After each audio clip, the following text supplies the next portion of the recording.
أعوذ بالله من الشيطان الرجيم. بسم الله الرحمن الرحيم. يا أيها الذين آمنوا اتقوا الله ولتنظر نفس ما قدمت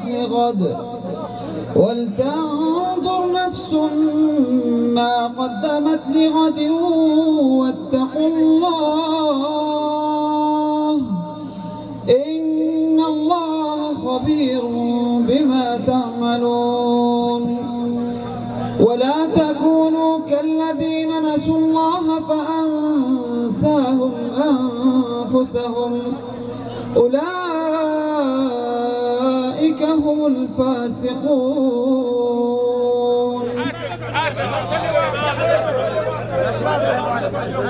اللهم إنا نسألك في هذا اليوم الطيب أن يعطيكم يا أحبتي حتى يرضيكم ويمنع عنكم كل ما يؤذيكم. اللهم امنحنا نفوسا طيبة تؤمن بلقائك وترضى بقضائك وتقنع بعطائك. اللهم علمنا ما ينفعنا وانفعنا بما علمتنا.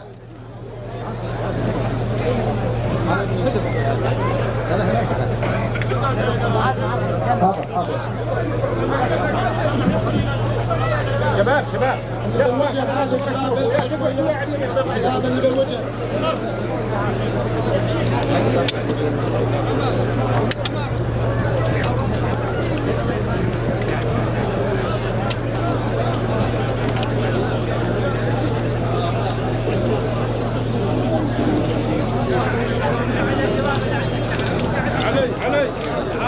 الإخوة الحضور، لأبنائكم لأبناء الدائرة الثالثة مرشحين الأعزاء كلمات يريدون أن يطلوا عليكم من خلالها. الكلمة الأولى راح تكون إن شاء الله للأخ محمد عمر يوسف خمش كوتا الشركسية. تفضل أستاذ محمد. صبيان الصباح أيها الأهل والعزوة، إيمانا منا بأن ناعور وأهلها يستحقون الأفضل، فلقد التقينا نحن أبناءكم بقائمة التغيير، وما كان لقاؤنا إلا لخدمة ناعور وتمثيلها على أحسن وجه، والعمل على تحقيق مطالبكم وحقوقكم وانتزاعها إلى جانب مقدرتنا على التشريع والرقابة لما فيه خير الوطن والمواطن. فناعور والأردن يستحقون أن يمثلوا أفضل تمثيل. وهنا اسمحوا لي أن أتحدث بالعامية وبالشعبية. منو أحسن يفوز شركسينا ولا شركسيهم؟ بنتنا ولا بنتكم؟ أيوة.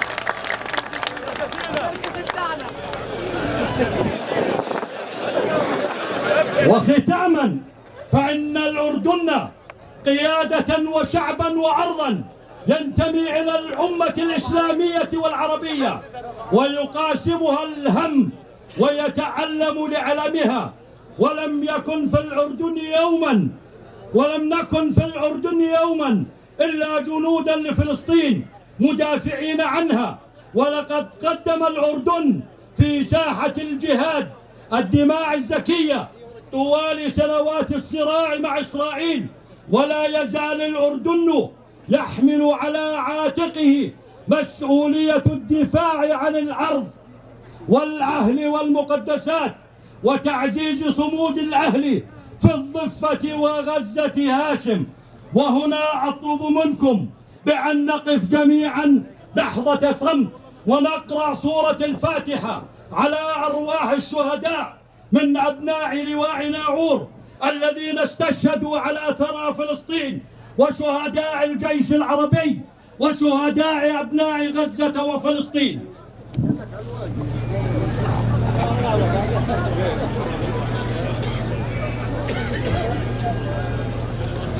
ونحن في قائمة التغيير نؤمن بأن القضية الفلسطينية هي قضية كل العرب، والدفاع عنها فرض. الذي سطر بدمائه رسالة لأعداء الأردن،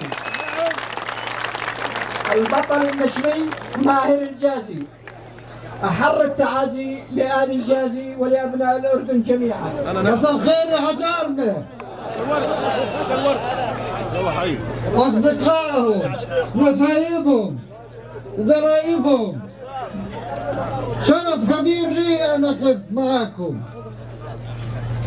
أنا هنا لأدعم قائمة التغيير،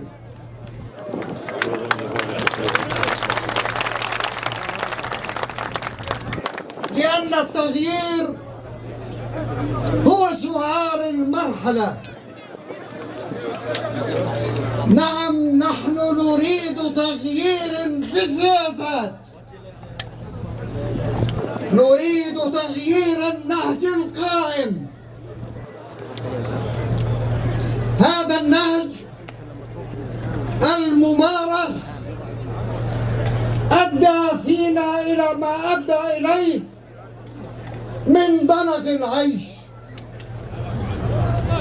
نحن نريد أن يصبح الإنسان الأردني أساس كل الموضوعات وكل السياسات، في التعليم والصحة والنقل والحياة الكريمة والحريات العامة والخاصة.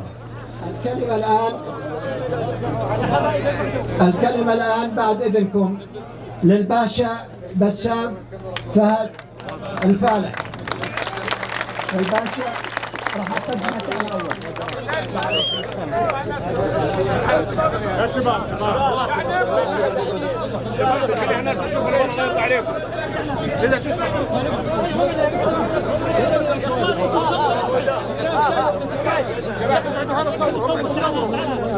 الباشا اللواء المهندس المتقاعد بسام فهد الفالح، سيرة عطرة، ورث المجد والأصالة من رجالات العجارمة الكرام، حاز على ثقة القيادة الأردنية، فتبوأ عدة مناصب لا يرقاها إلا الذكي القوي الأمين. فهو اللواء ركن المهندس المتقاعد من الجيش العربي، اختارته القيادة ليكون مديرا لسلاح الصيانة الملكي من سنة 2018 إلى سنة 2021، ثم اختارته القيادة الأردنية مديرا للتخطيط الاستراتيجي في أيام جائحة كورونا، ثم أوفد كملحق عسكري في السفارة الأردنية في طوكيو في اليابان في الأعوام 2021-2023. يحمل شهادة البكالوريوس في الهندسة في هندسة الميكانيك في عام 1990، وهو بالمناسبة من طلاب ناور الثانوية، وهذا شيء نفتخر احنا أهل ناور في شبابنا وأبنائنا. أكمل دراسة الماجستير في إدارة الأعمال وماجستير الإدارة والدراسات الاستراتيجية من جامعة مؤتة، وعمل عضوا في منتدى السياسات العامة الأردني. يحمل شهادة إدارة الموارد الوطنية من جامعة مؤتة. لم يكتفي الباشا بكل هذه الشهادات، فهو الآن على مقاعد الدراسة يكمل دراسة الدكتوراه. وفقك الله يا دكتور، وأهلا وسهلا. تفضل يا أخي.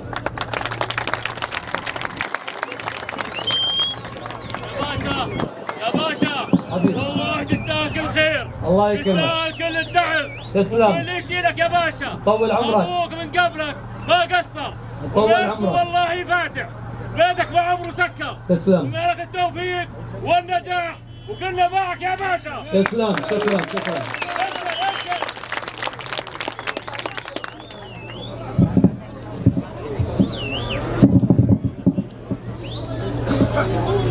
بسم الله الرحمن الرحيم، والصلاة والسلام على أشرف الخلق والمرسلين سيدنا ونبينا محمد النبي العربي الهاشمي الأمين،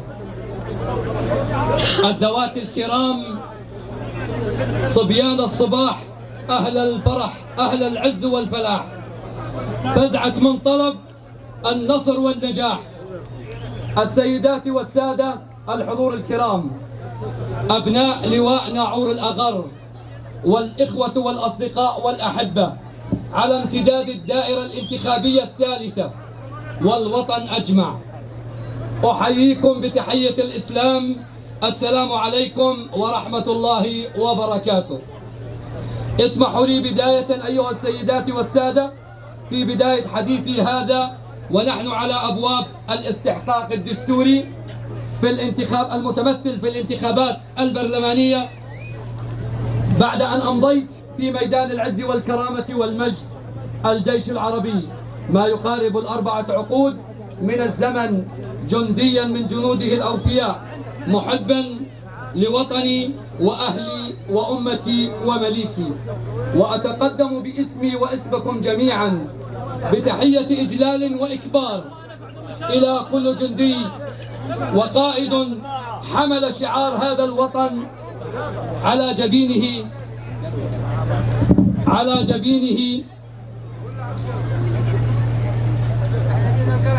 ملؤها الحب والشكر والعرفان. نلتقي اليوم في مقركم، مقر قائمة التغيير، وهو يوم من أيام الوطن الذي نجتمع فيه للحديث عن تطلعاتنا وأحلامنا وبرامجنا للتخفيف من هموم الوطن والمواطن، متمسكين بثوابتنا وقيمنا وعقيدتنا بأن نبقى المخلصين لكم ولأردننا الحبيب وقيادته الهاشمية. لا يخفى الحضور الكرام على أحد منكم أننا اليوم أمام مرحلة مهمة من مراحل العمل السياسي والرقابي والتشريعي في ظل آفة الفقر والبطالة من جهة، ومن جهة أخرى التدني في مستوى الخدمات الصحية والتعليمية وضعف الدعم للقطاع الزراعي والصناعي، والمعضلات في استقطاب أكبر عدد من المستثمرين في القطاعات المختلفة. وسنعدكم بإذن الله تعالى بأننا سنعمل جاهدين على إيجاد الحلول بالتعاون مع الجهات للوصول إلى الحد الذي يشعر فيه المواطن أنه عنوان المرحلة القادمة بالنسبة لنا. نعم، الوطن والمواطن هم العنوان والهم والهاجس في تقديم كل ما نستطيع لرفعة المستوى المعيشي وتوفير أكبر قدر من فرص العمل الدائمة والمستقرة لأبنائنا للتخفيف والقضاء على آفة الفقر. يا إخوان، أثناء زياراتنا لأهلنا وربعنا في لواء ناعور دخلنا على أحد البيوت، الرجل راعي هذا البيت عنده 6 جامعيين، قال لي دافع عليهم بحدود 70-80 ألف أو ما يزيد، ولا واحد منهم شغال. هؤلاء ما راح يبقوا قاعدين، في شياطين جاهزين لخطفهم منا.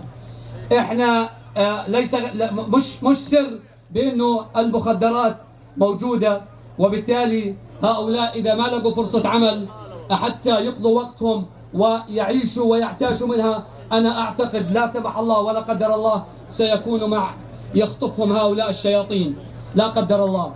الحضور الكرام، ايها الشباب، اما انتم فأنتم الأمل وأنتم المستقبل وأنتم الهم الأكبر في أعناقنا وفي أي حديث عن مستقبل قادم، لأنكم أنتم الركيزة الأساس لبناء وتطوير المجتمع. في العملية السياسية فإنني أعاهدكم بأن أعمل قصارى جهدي لتلبية طموحاتكم وأمالكم إذا قدر لي بأن أكون في مجلس النواب. أما المرأة وهي الشريك الأساسي في هذه الحياة، فهي الأم والأخت والابنة والزوجة، وهي البنية الأساسية في تقدم وتنشئة الأجيال لأي مجتمع، وهي من تحمل معنا همومنا وطموحاتنا في مستقبل مشرق إن شاء الله، وستبقى وسنعمل كل ما يمكن عمله من تمكين المرأة اقتصاديا وسياسيا واجتماعيا لمساندتها، وسنكون الداعمين لها. الحضور الكرام، فلسطين هي قضيتنا الحاضرة في وجدان كل واحد منا شعبا وقيادة.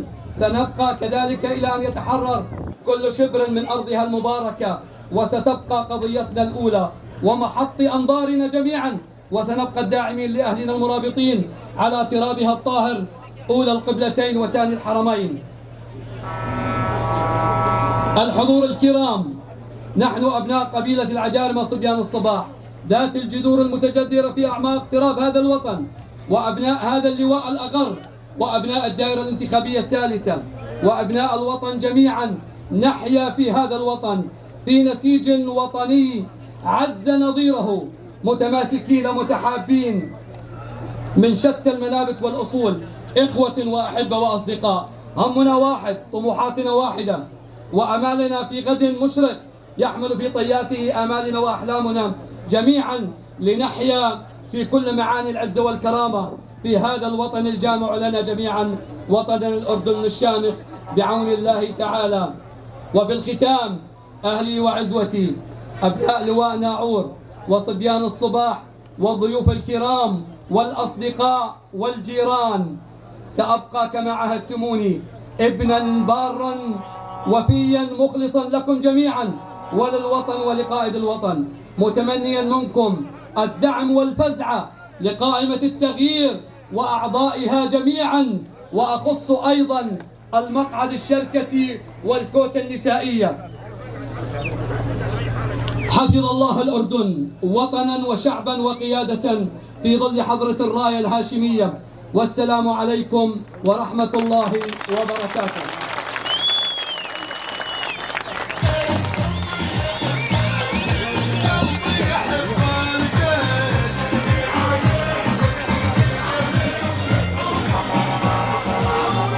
سلم لسانك يا باشا. الكلمة الآن للدكتور أحمد فايز المسافة، ماجستير في الإدارة العامة، دكتوراه في الفلسفة السياسية، حاصل على شهادة الزمالة في التنمية والتمكين السياسي من جامعة فيرجينيا وبرادفورد، خبير في العمل السياسي والبرلماني، موظفا في وزارة الشؤون السياسية والبرلمانية لمدة 15 عام، تسلم فيها عدة مناصب، من مدير لوحدة التعاون الدولي، ومدير مديرية الدراسات والأبحاث، ومستشارا للأمين العام في الوزارة، وهو خبير ومدرب في قضايا التمكين. الأحبة، أبناء الدائرة الانتخابية لعمان الثالثة، أهلا وسهلا بكم. حللتم أهلا ووطئتم سهلا. إخواني وأخواتي، أبناء هذه الدائرة التي تمثل في ساعة الأردن، الأردن العظيم، الأردن الكبير، دائما بمواقفه اتجاه أمته العربية والإسلامية، فحي الله هذه الوجوه، حي الله هذه الوجوه. أحييكم في مقركم، مقر قائمة التغيير، أهلا وسهلا بكم. التغيير الذي اتخذناه شعارا لنا، التغيير الذي يعني رؤية جلالة الملك المعظم في منظومات التحديث الثلاثة السياسية والاقتصادية والإدارية، التي ستكون خططا لكافة الحكومات المتعاقبة والبرلمانات المتعاقبة. فكونوا معنا، كونوا مع التغيير. تكريما للمرأة، إذا كان الرجال يصنعون التاريخ فالمرأة تصنع الرجال. فأترك كلمتي ابتداء للأخت وبنت الخال وجدان أحمد سالم الأفشاد، ثم أتكلم.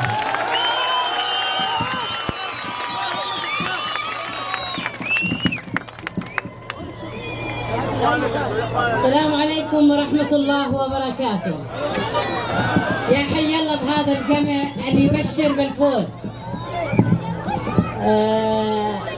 الكل يعرف بأنه قائمة التغيير هي القائمة المتميزة من الدائرة الثالثة، فالعارف لا يعرف. بسم الله الرحمن الرحيم. الحضور الكريم من الضيوف والأهل والأقارب والأحباء، السلام عليكم ورحمة الله وبركاته. سلام عليكم. وقد جئتم من الأردن العربي الهاشمي العزيز دوما بإذن الله العزيز بقيادته الممتدة إلى أشرف الخلق والمرسلين سيدنا محمد صلى الله عليه وسلم، العزيز بأرضه الطهور، الحاضن بين كفيها تاريخا وأمجادا لهذه الأمة العزيزة بشعبها الوفي الأصيل والضاربة جذورها في أعماق العروبة والتاريخ. الأخوة والأخوات المؤازرين من شتى المنابت والأصول داخل الدائرة الثالثة وخارجها، الأهل والجيران، وأيضا وعد ووفاء للمرشح اللي أنتوا يعني حابين. والله أنا ما أحب الكتابة، أحب أكون ارتجالية، ولكن أمام هذه القامة، قامة عجرمة، أنا أنخاكو يا العجارمة، أنا أنخاكو بيكو رح أصل. يا أهل النخوة، يا أهل النخوة، المواطنة الصادقة تبشر بالسعد، تبشر بالسعد يا أخو مهرة.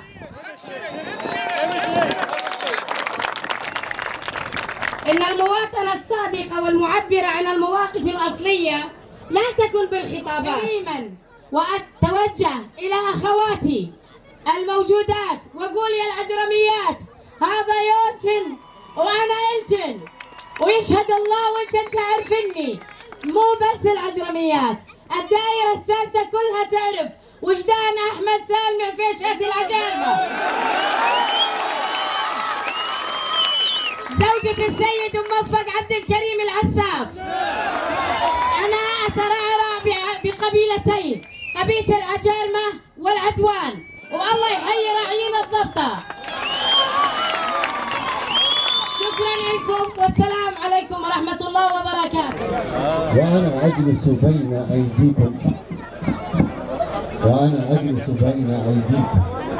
وجدت في عيون شيوخنا حكمة الحياة، ورأيت في عيون شبابنا إرادة الحياة، ورأيت في عيون أطفالنا الأمل. وعندما تجتمع الحكمة وإرادة الحياة والأمل يتحقق التغيير وفق ثوابتنا الوطنية، وظلت دستورنا ورؤية السيد صاحب الجلالة المفدى الملك عبد الله الثاني حفظه الله ورعاه، التغيير نحو حياة كريمة ومستقبل أجمل. الأخوات والأخوة، أعي تماما بحكم تخصصي وطوال السنوات السابقة في المحاماة طبيعة العمل النيابي. العمل النيابي تشريعي رقابي تنموي، تشريعي بحيث يجب أن تكون كل التشريعات التي تعرض على مجلس الأمة منسجمة مع الدستور نصا وروحا.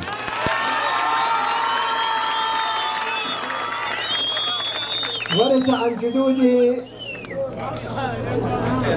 كل طيب، وأضاف على بنيان مجدهم مداميك عز ومجد.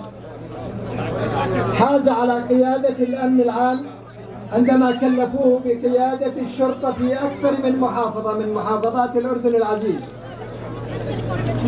ولا أخفيكم أن التواضع هي السمة المعروفة أكثر عند أخي شاهر بيه، شاربك لا نطيل حتى لا يغضب قرايبنا العجائب. بسم الله الرحمن الرحيم. قال تعالى: إن أريد إلا الإصلاح ما استطعت وما توفيقي إلا بالله عليه توكلت وإليه أنيب. أبناء دائرة الانتخابية الدائرة الثالثة الكبيرة بأهلها وأرضها وشيمها، أبناء لواء ناعور الأغر، أبناء قبيلة الأخيار، أهلي وعزوتي وأصدقائي ومن عرفت علم، يتطلب المشاركة الفعالة لإحداث التغيير المطلوب إذا ما قضت الحاجة ترنو لمستقبل أفضل وحياة سياسية زاخرة بأوجه التشريع والرقابة المثلى. وإزاء ذلك فقد بدأ ماراثون الترشيح لتمثيل هذا اللواء في هذه الانتخابات المقبلة. جاءت قائمة التغيير بشخوصها الكرام زملائي من شتى الأصول والمنابت. جاءت قائمة التغيير لتكون منكم وإليكم ماضية بعز لا يلين ولا يستكين، متسلحة بدعمكم ومناصرتكم ليكون الحلم حقيقة يعود بالنفع لشعبه ولأبنائه.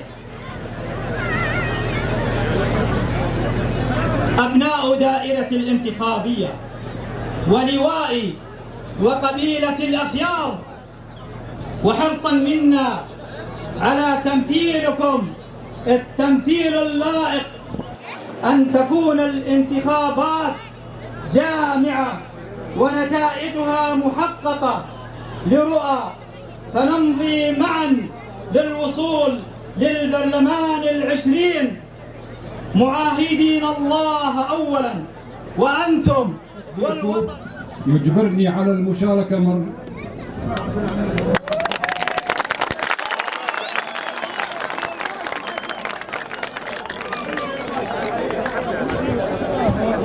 جبر الخط، مع انكم واقفين لكن لن اطيل عليكم. اصلا انا كنت مقيد نفسي ب4 دقائق، فارجو واستميحكم العذر. بسم الله الرحمن الرحيم. نبدأ بالذي هو خير، كلام الله العزيز الكريم: وعد الله الذين آمنوا منكم وعملوا الصالحات ليستخلفنهم في الأرض كما استخلف الذين من قبلهم وليمكنن لهم دينهم الذي ارتضى لهم وليبدلنهم من بعد خوفهم أمنا. صدق الله العظيم. السادة أعضاء كتلة التغيير، شكرا لكم على هذه الدعوة، ويشرفني مشاركتكم هذا المهرجان مؤيدا ومؤازرا، لأنني أرى فيكم الكفاءة والقدرة على تمثيل أبناء الوطن كافة تحت قبة البرلمان، وأنتم من الخيرة تتميزون بالعلم والخبرة والحصافة وتحمل المسؤولية، ولكم الدعاء بالتوفيق. أيها السيدات والسادة، توصف الانتخابات تحضيرا وتنفيذا بأنها عرس ديمقراطي، فإذا الأعراس تعكس فرحة القلوب، فإن نجاح الانتخابات فرحة أشد عمقا وتأثيرا للوطن وقائد الوطن، لأنها حماية للأمن. الله يمسيكم بالخير جميع، وإحنا قلبا وقالبا مع قائمة التغيير. وبهذه المناسبة أنا أحب أهديهم هذه القصيدة دعم ومؤازرة وأقول: نبدي بذكر اللي لهم بالطيب عنوان، نبدي بذكر اللي لهم بالطيب عنوان، عجرمة الليلة الطويلة، كسافة النوماس دربين الأيمان، يوم الحرايب السيوف صليلة، الفزعة يا رجال عجرمة الشجعان، وقامت التغيير الفزعة وتشدوا الحيلة، عجرمة هالليلة الفزعة من قديم الأزمان، دايم لهم وقفة وتشد لأخوي حيلة، صبيان الصباح اللي بنعور سكان، يشهد لهم التاريخ وسرج الأصيلة، يشهد لكم من الفزعة أحمد الحصان، اللي يوقف العجرمة وقفة تشفي غليلة، الكرسي لك حنا نجيبه دامنا للمرجع عنوان، رجال اليوم الوغى سيوف الصليلة، الكرسي يا ولد العم لك الفزعة اللي تشيب الرضعان، يشهد لها التاريخ العجرمة لها دليلة، الكرسي تاخذه فزعة عجرمة الشجعان، فكاك تربي صبيان الصبح اليوم لك الجدد وعدها، فكاك تربي صبيان الصبح اليوم لك الجدد وعدها.